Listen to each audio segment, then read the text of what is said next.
무더운 여름이 계속되어지고 있습니다. 이 더위 속에서도 기쁨과 감사의 마음을 가지고 살아가기 원하시고 또 한 주간도 승리하신 여러분들에게 주님의 은총이 오늘도 함께 하시기를 간절히 기원합니다. 아직도 계속 더위가 계속 이어지고 있는데 마음의 평안과 기쁨을 잃지 않도록 스스로 지키시고 또 주님을 잘 바라보시기를 간절히 기원합니다. 우리가 성경을 읽어보면 평범한 사람들의 비범한 인생 이야기들이 많이 기록된 것을 볼 수 있습니다. 즉 성경을 보면 보통 이하의 사람들을 통해서 하나님이 얼마나 놀랍게 일하셨는가를 발견하게 됩니다. 성경은 사람의 탁월함에 비중을 두지 않고 하나님의 위대하심과 하나님의 거룩하심을 부각시키기 때문에 약한 자들을 통해서 놀라운 역사가 일어나고 없는 자들을 통해서 놀라운 역사를 일으키는 것들을 많이 기록하고 있습니다. 고린도전서 1장 26절에 보면 이런 말씀이 기록이 되어져 있습니다. 형제들아 너희를 부르심을 보라. 육체를 따라 지혜로운 자가 많지 아니하며 능한 자가 많지 아니하며 문벌 좋은 자가 많지 아니하도다. 그러나 하나님께서 세상에 미련한 것들을 택하사 지혜 있는 자들을 부끄럽게 하려 하시고 세상에 약한 것들을 택하사 강한 것들을 부끄럽게 하려 하시나니 하나님께서 세상에 천한 것들과 멸시받는 것들과 없는 것들을 택하사 있는 것들을 폐하려 하시나니 이는 아무 육체라도 하나님 앞에서 자랑하지 못하게 하려 함이라 그랬습니다. 하나님이 세상에 약한 것들, 천한 것들, 능력 없는 것들 이런 사람들을 사용하셔서 능력 있는 사람들을 부끄럽게 하고 지혜 있는 사람들을 부끄럽게 하고 가진 사람들을 부끄럽게 하려고 하시는 이유는 그 일들을 통해서 하나님의 거룩하심을 나타내고 하나님의 능력을 나타내시기 위함이라고 하셨습니다. 그래서 우리는 믿음 안에 거하면 아무리 내가 작은 자라도 하나님의 도구로 쓰임받을 수 있음을 분명히 믿습니다. 오늘 성경 본문으로 선택한 열왕기하 5장에 보면 나아만 장군의 이야기가 기록되어지고 있습니다. 아람 나라의 군대 장관이었던 나아만 장군의 이야기입니다. 이 아람이라고 하는 나라는 이게 조금 전기가 우리가 용량이 좀 부족해서 이게 자꾸 떨어지는 것 같은데 조금 더 참으셔야 돼요. 제 설교는 마침 이쪽 라인은 안 나가서 설교하는데 불편함이 없습니다. 아람 나라라고 말하면 오늘날로 말하면 시리아입니다. 시리아의 군대 장관이었던 나아만 장군이 문둥병, 나병이 걸렸습니다. 이 나병이라고 하는 병은 참 치명적인 병입니다. 그런데 그 나병이 걸려서 어떻게 해야 될지를 알 수 없는 절망적인 상황에 놓이게 되었을 때 그 집에 종으로 붙잡혀온 어린 소녀가 한 사람이 있었습니다. 이 소녀는 이 아람 나라와 이스라엘이 전에 전쟁을 할 때 이 아람 사람들이 전쟁터에서 붙잡아가지고 온 어린 소녀입니다. 그 소녀는 나아만 장군의 집에 들어가서 종 노릇을 하게 되었고 나아만 장군의 부인을 시종드는 그런 역할을 하게 되었습니다. 그런데 오늘 제가 여러분에게 말씀드리려고 하는 것은 나아만 장군에 관한 이야기를 하려는 것도 아니고 나아만 장군의 질병을 고쳐주었던 탁월한 선지자였던 엘리사 선지자에 관한 이야기를 드리려는 것도 아닙니다. 오늘 제가 여러분에게 말씀을 나누려고 하는 것, 설교의 초점은 한 어린 소녀입니다. 그러니까 성경에 이름조차 기록되지 않은 어린 소녀, 그저 종으로 팔려왔던 어린 소녀, 아람 땅의 아람 나라 시리아의 노예로 붙잡혀왔던 어린 소녀에 관한 이야기를 잠깐 드리려고 하는 것입니다. 성경은 그에 관해서 자세히 기록하고는 있지는 않지만 말씀을 추론해 보려고 하는 것입니다. 여러분, 이 어린 소녀는 정말 보잘것없는 소녀에 불과하지만 이 소녀의 담대한 믿음과 확신을 통해서 나만 장군이 엘리사 선지자를 찾아가게 되고 엘리사 선지자를 통해서 고침받게 되고 자기가 하나님을 두려워하겠다고 고백하게 되고 그 일을 통해서 아람 나라의 군대 장관이 하나님 앞에 서게 되고 그 일을 통해서 아람이라는 나라, 시리아라는 나라에 기독교 복음이 전파되어지게 됐고 그리고 그로부터 한 200년쯤 지났을 때에 요나 선지자가 활동할 때 요나가 회개하라는 말 한마디를 듣고 왕으로부터 짐승까지 다 회개하게 됐던 일들이 일어나는데 저는 이것이 결코 우연한 일이 아니라고 생각이 되었습니다. 어떻게 하나님을 전혀 모르는 백성들이라면 하나님과 전혀 관계없는 사람들이라면 회개하라고 하는 요나 선지자의 외침을 듣고서 왕으로부터 모든 백성들과 또는 짐승에 이르기까지 금식하며 회개하며 하나님의 은혜를 구할 수가 있었겠습니까? 아람이라는 나라, 시리아라는 나라는 분명히 하나님을 두려워하는 민족으로 점점 변해가고 있었는데 그 시발점이 되어지는 출발, 그것이 바로 오늘 성경 본문 11개 하에 기록된 어린 소녀라고 추론할 수 있다는 것입니다. 여러분, 이 어린 소녀는 지극히 작은 자이었지만 어쩌면 큰 영향력을 행사하는 사람이 되었다고 이야기할 수 있습니다. 그래서 오늘 제가 설교 제목으로 선택한 것이 작은 사람의 큰 영향력이라는 제목입니다. 작은 사람이라도 큰 영향력을 행사하는 사람으로 쓰임 받으려면 어떻게 해야 할까요? 이 소녀의 이야기를 가지고 말씀을 좀 나누려고 합니다. 첫째로 이 소녀는 하나님에 대한 확신, 또 하나님의 사람에 대한 확신을 갖고 살았던 사람이었음에 틀림이 없습니다. 우리가 살아가고 있는 이 세상은 점점 더 불확실성의 시대로 들어가고 있습니다. 도대체 사람을 믿을 수가 없습니다. 요즘 세상에서 되어지는 사건, 사고를 보면 정말 누구를 믿고 살아야 되나 이런 생각이 들 정도로 정말 혼란스러울 때가 있습니다. 내가 잘 알만한 사람들을 통해서 우리가 가까이 있는 사람들을 통해서 사고, 사건이 나니까 이제는 정말 누구를 믿고 살아야 되나 이 세상에 믿을 사람 아무도 없다 이런 생각을 갖게 됩니다.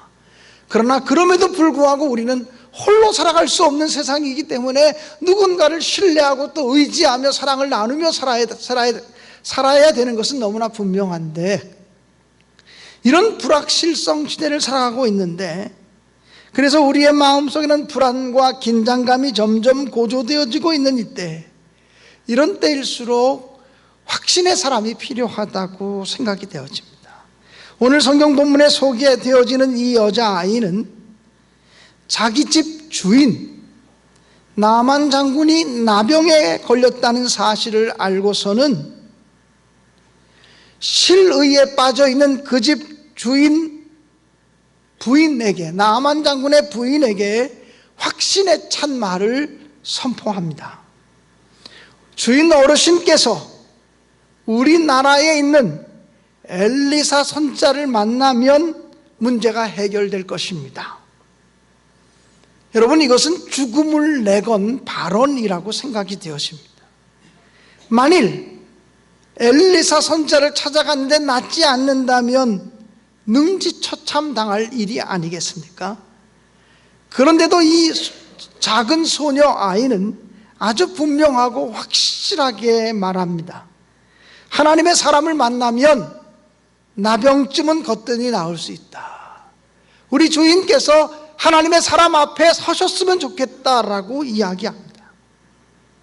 자기 몸은 시리아 땅, 아람 땅의 포로로 끌려왔으나 하나님을 의지하는 신앙은 여전하다고 하는 것을 볼 수가 있습니다. 그의 믿음은 여전했고 하나님의 선지자를 신뢰하는 믿음은 여전했다는 것입니다. 사랑하는 성도 여러분, 사람들은 보통 자기가 고난 속에 빠지면, 자기 환경이 나빠지면 믿음마저 약해지고 사라지는 경우들이 얼마나 많은지 모릅니다. 환경이 좋아지면 믿음도 강한 것처럼 보이지만 형편이 어려워지면 그 어려워지는 형편과 함께 내 믿음도 온데간데 없어지고 연약해지는 것을 볼 때가 참 많습니다. 그런데 이 어린 소녀는 포로로 붙잡혀서 시리아 땅으로 끌려와서 원치 않게 남의 집에 종으로 들어가서 나만 장군의 부인을 섬기는 여종으로 살아가고 있지만, 그럼에도 불구하고 하나님을 의지하는 믿음, 하나님의 선지자를 신뢰하는 믿음만은 여전했다는 것입니다. 그리고 그 확신을 가지고 이야기하고 선포했다는 것이죠. 사랑하는 여러분, 우리가 평생을 살면서 하나님의 능력에 대한 확신을 가지고 살아갈 수 있게 되어지기를 주님의 이름으로 축원합니다. 우리가 누군가에게 전도해서 누군가를 예수 믿게 하려면 나 자신부터 구원에 대한 확신이 분명해야 됩니다. 누군가를 하나님께로 이끌어 오려면 나 자신부터 하나님에 대한 확신이 흔들리지 않아야 될 줄로 믿습니다.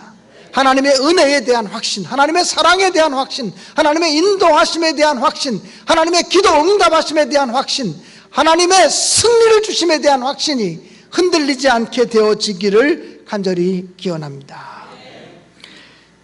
수가성 우물가에서 예수님은 물길러 왔던 한 여인을 만나 주셨습니다.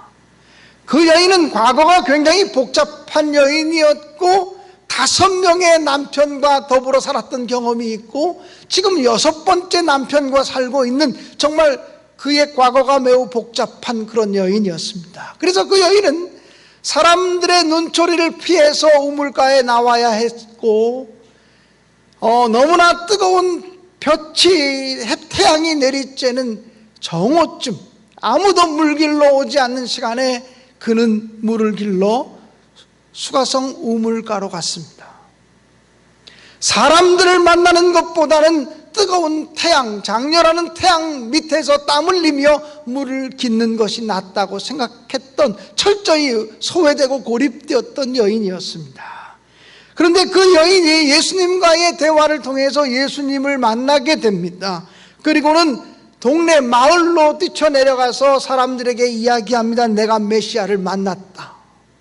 내가 메시아를 만났다. 그렇게 사람들을 회피하고 피하며 사람들을 만나지 않는 것으로 위안을 삼았던 이 여인이 사람들에게 달려나가서 내가 메시아를 만났다 이렇게 선포하게 됩니다.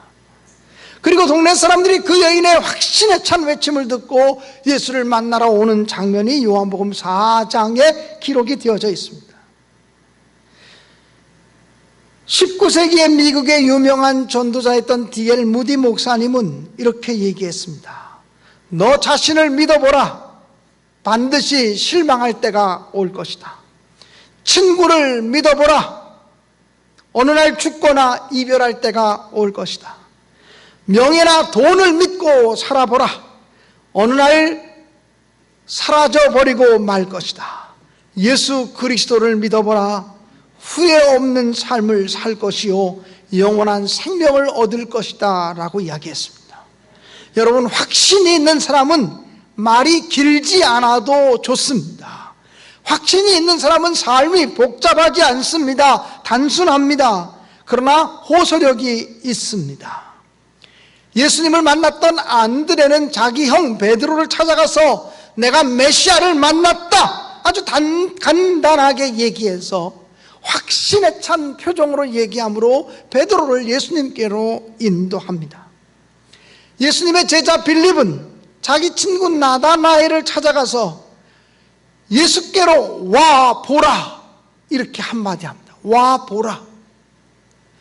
확신에 찬 표정으로 와 보라고 한 이 한마디, 너무나 심플했던 메시지 한마디가 나다나엘을 주님께로 이끌게 되는 것을 성경은 우리에게 보여주고 있습니다. 사랑하는 여러분, 확신 있게 말하고 확신의 언어를 사용하면 말이 짧아도 하나님이 역사해 주실 줄로 믿습니다. 사람들은 열정이 있고 확신이 있는 사람 쪽으로 모이게 되어져 있습니다. 그러므로 이 세상을 살아갈 때 열정 있는 모습으로 확신에 찬 언어를 가지고 선포하며 살아가는 여러분들이 되시기를 주님의 이름으로 간절히 축원합니다.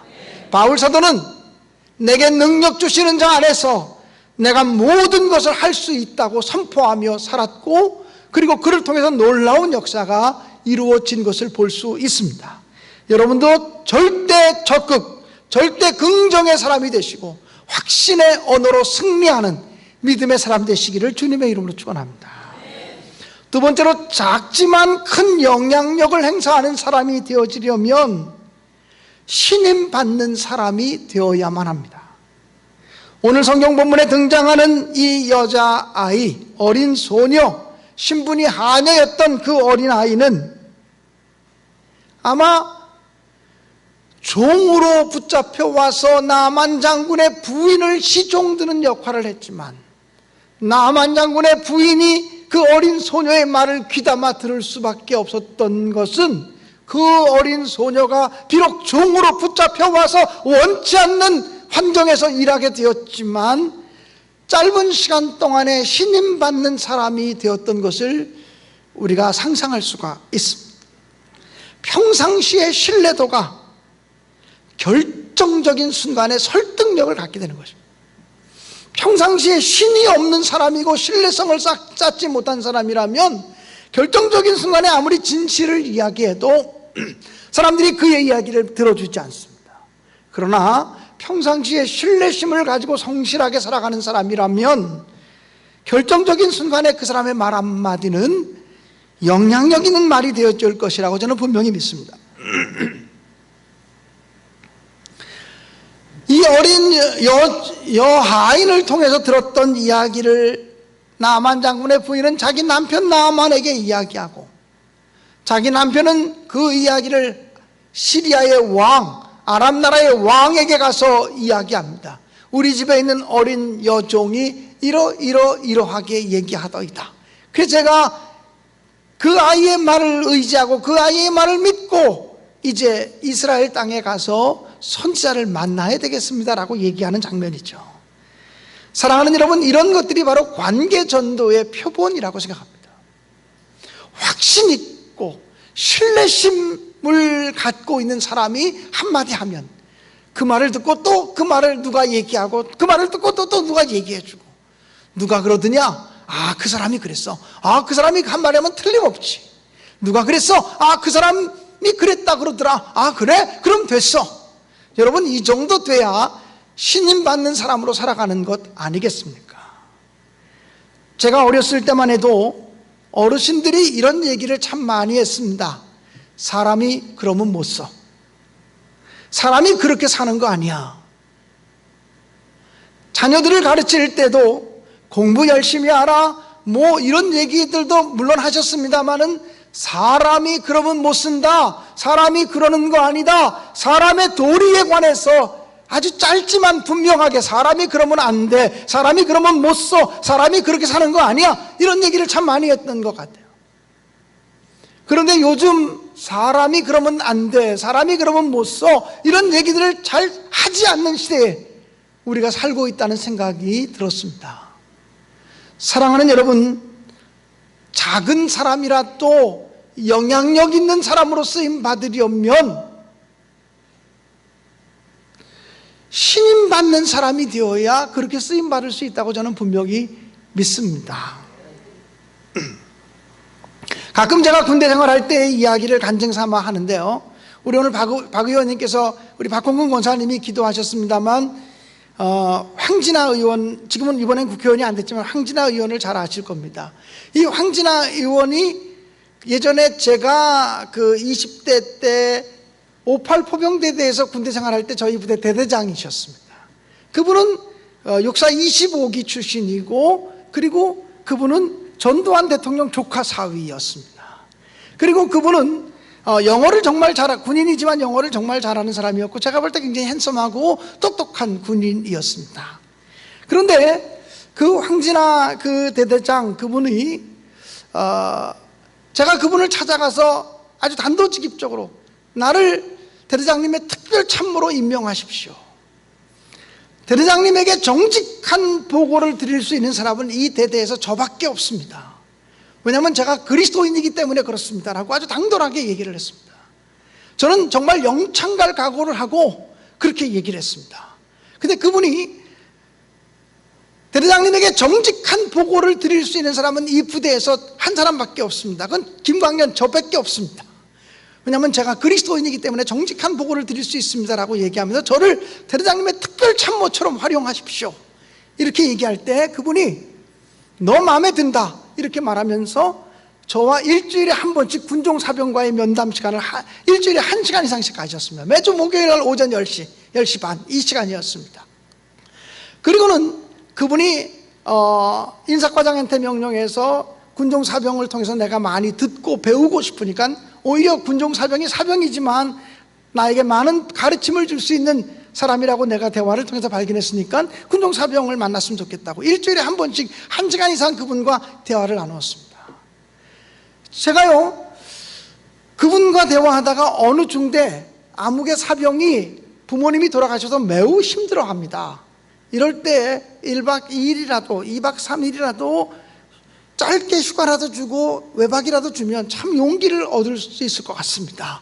이렇게 얘기하면 그 대대장께서 그 당시에 인사과장에게 바로 인터폰을 넣습니다. 인사과장 내 방으로 와. 암흑의 중대 암흑의 1박 2일 외박 좀 보내. 군종사병이 보내라 그러니까 보내. 이렇게 얘기를 했습니다. 여러분 육군 상병이었습니다. 육군 상병이 얘기했는데 대대장님이 군종사병이 누구를 휴가 보내라니까 휴가 좀 보내 이렇게 얘기할 정도가 되었습니다. 그 이유는 무엇입니까? 제가 그 대대장님께 신임받는 사람이 되었기 때문에 그랬을 거라고 저는 생각합니다. 왜냐하면 저는 군대 생활을 하면서 정기 휴가를 나왔을 때에도 주일이 되면 군부대 들어가서 예배를 드렸습니다. 정기 휴가 그 당시 15일이었습니다. 15일의 정기 휴가 기간 동안에 반드시 주일날이 2번 낍니다. 이틀이 낍니다. 근데 이틀이 끼는 그 황금 같은 이틀을 제가 문산까지 가려면 그 당시에 아침 일찍 6시 전에 출발해가지고 가가지고 그 다음에 파평리까지 들어가야 됐었습니다. 하루 종일 저녁 예배 마치고 오면 저녁 늦게 하루 이틀 동안 15일 휴가 중에서 이틀을 제가 바치는 거였죠. 여러분 정기 휴가 기간 동안에 자기 부대 들어가서 예배 드리고 나온 사병 그리 많지 않을 거라고 저는 생각합니다. 저는 당연히 제가 그래야 된다고 생각을 했습니다. 그리고 저는 군종활동을 했기 때문에 자유롭게 그 외출증을 끊어가지고 다른 예하 부대를 돌아다닐 수 있는 특권을 대대장님으로부터 받았었습니다. 그래서 제가 본부 대대에 본부 중대에 소속되어 있지만 다른 중대에 가서 내무반 예배를 인도하고 이러고 돌아오곤 했었는데 돌아올 때쯤 문산 시내에서 짜장면 한 그릇 사 먹고 얼마든지 돌아올 수 있습니다. 돌아올 때쯤 목욕탕 가서 목욕하고 돌아올 수 있습니다. 왜냐하면 제가 그렇게 해도 아무런 문제가 되지 않습니다. 그러나 저는 꼭 저녁 시간만 되면 들어와서 부대에서 밥을 먹었습니다. 돈이 없어서만이 아니고 그래야 된다라고 생각을 했습니다. 내게 주신 권한을 남용해서는 안 된다고 생각을 했습니다. 내게 주어진 권한을 남용하면 하나님의 진노가 임할 수도 모른다. 하나님의 축복을 거두어갈지도 모른다. 하나님의 사역이 중단되어질 수도 있다라는 생각을 했기 때문에 그렇습니다. 저는 지금도 생각해보면 육군 상병 병장 정말 작은 자였지만 그 부대 내에서는 누구보다 큰 영향력을 행사하는 사람으로 살았다라고 생각이 되어집니다. 여러분 어떻게 이런 것이 가능할까요? 평상시에 신뢰성을 쌓는 것입니다. 성실한 사람으로 인정받는 것만이 가능하다고 저는 생각합니다. 오늘 성경 본문에 나오는 바로 여종이 그런 사람 아니었을까요? 우리가 성경을 읽다 보면 구약 성경의 위대한 믿음의 족장이었던 요셉이라고 하는 사람을 만나게 됩니다. 그는 형들에게 미움을 받아서 애굽 땅의 종으로 팔려갑니다. 애굽 땅의 종으로 팔려갔지만 그는 가는 데마다 성실하게 최선을 다합니다. 종으로 팔려간 곳에서도 최선을 다합니다. 자유를 빼앗긴 곳에서도 최선을 다합니다. 감옥에 갇혔어도 누명을 뒤집어 쓰고 감옥에 갇혔어도 그는 낙심하지 않고 절망하지 않고 최선을 다하며 자기가 해야 할 일을 찾습니다. 평상시의 성실함, 그것 때문에 그는 신임받는 자로 쓰임받게 되고 결국은 애굽의 총리 대신으로 쓰임받게 되는 놀라운 역사가 있었다고 성경은 기록하고 있습니다. 사랑하는 여러분, 예수 믿는 사람, 그리스도인, 이 세상에 나가서 신실한 사람으로, 예수 믿는 사람은 신실한 사람이야, 예수 믿는 사람 믿을 수 있는 사람이야, 이래야 되지 않겠습니까? 요즘 기독교가 세상 사람들로부터 신뢰를 잃어가고 있는 시대라고 생각이 되어집니다. 물론 교회가 잘못한 일이 너무도 많고 교회 지도자들의 잘못한 점이 너무도 많기 때문에 그렇다고 저는 분명히 생각합니다. 그러나 그럼에도 불구하고 오늘 우리 신내교회 성도들 한 사람 한 사람이 정말 이제부터라도 더 신실한 사람으로, 믿음 주는 사람으로, 성실한 사람으로 쓰임받아서 결정적인 순간에 작지만 큰 영향력을 행사하는 믿음의 사람으로 쓰임받게 되어지기를 주님의 이름으로 간절히 축원합니다. 세 번째로, 이 어린 소녀는 작은 소녀였지만 희망을 선포하는 사람이었다고 생각이 되었습니다. 우리가 잘 아는 대로 그 옛날 나병은 절망적인 불치병이었습니다. 나만 장군이 아무리 시리아 제국의 총사령관이요 국방장관이라고 할지라도 그가 문둥병에 걸려있는 이상은 그에게 아무런 희망도 없었습니다. 그 화려한 계급장도 떼어야 되고 가족들로부터 곧 격리되어질 것이고 사랑하는 사람들로부터 격리되어 동네 밖으로 추방되어질 운명에 처해진 절망적인 상황이었습니다. 그런데 이스라엘 땅에서 포로로 끌려온 하녀 아이가 놀라운 희망의 소식을 전해주고 있는 것입니다. 우리나라의 선지자 엘리사를 만나보시면 좋겠습니다. 그분이 하나님의 선지자 앞에 서면 나병이라도 고칠 수 있습니다. 절망을 당한 그에게 놀라운 희망의 소식이 되었습니다. 여러분, 이것이 복음입니다. 기독교는 희망의 종교가 되어야 합니다. 사랑하는 성도 여러분, 절망과 희망은 생각의 차이일 수도 있겠습니다만 절망은 앞으로 우리에게 다가올 나쁜 것들을 미리 느끼고 반응하는 것이 절망이라면, 희망은 모든 어려움을 극복하고 이길 수 있는 가능성을 찾아내는 것입니다.